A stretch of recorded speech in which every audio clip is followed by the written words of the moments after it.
গৃহসজ্জায় indoor plant include করতে চাচ্ছেন এবং আপনার গার্ডেনিং সম্পর্কে, ইনডোর প্ল্যান্ট সম্পর্কে তেমন আইডিয়া নেই, তাহলে আপনার উচিত শুরুতে 2-3টা গাছ দিয়ে স্টার্ট করা। যখন আপনি এক্সপার্ট হয়ে যাবেন, রেগুলার লেজে বম ডায়েরি ভিজিট করবেন, তখন অনেকগুলো গাছ কিনবেন। তো আমি শুরুতে 3টা গাছের কথা বলি যেগুলো বিগিনার ফ্রেন্ডলি, লো মেনটেনেন্স, লো লাইট এবং লো মানে কম ওয়াটারে ভালো থাকে, কম পানিতে আর কি।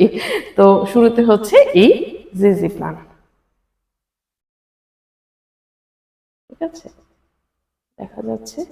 জিজি প্ল্যান্টের ভালো দিক হচ্ছে শুরুতে জাস্ট মাটি রেডি করে লাগাবেন, এরপরে আপনার আর কিছুই করতে হবে না, কারণ খুব স্লো গ্রোয়িং প্ল্যান্ট তো। এই গাছটার আরো ভালো সুবিধা হচ্ছে এটা মাটিতে যেমন বেঁচে থাকে, সার্ভাইভ করে, পানিতে, শুধু পানিতেও ভালো থাকে। এই গেল জিজি প্ল্যান্ট। স্নেক প্ল্যান্ট, ছোট স্নেক প্ল্যান্ট, এই যে স্নেক প্ল্যান্টেরও সেম, আপনি এলাকার তাপমাত্রা ভেদে 20 থেকে 25 দিন পর পর পানি দেবেন, টবের মাটি পুরোপুরি শুকানোর পর। তবে যখনই পানি দেবেন টব ভর্তি করে পানি দিতে হবে।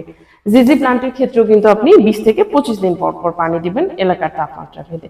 আর এটা হচ্ছে সিঙ্গোনিয়াম, দেখাই, এই যে সিঙ্গোনিয়ামেরও সেম সুবিধা, খুব কম আলোতে কম যত্নে ভালো থাকে। এটারও টবের মাটি যখন পুরোপুরি শুকিয়ে যাবে তখন পানি দেবেন। এটাও মাটিতে এবং পানিতে দুইভাবেই সার্ভাইভ করে। তো এই ছিল 3টে বিগিনার ফ্রেন্ডলি গাছ, জিজি প্ল্যান্ট, স্নেক প্ল্যান্ট এবং সিঙ্গোনিয়াম।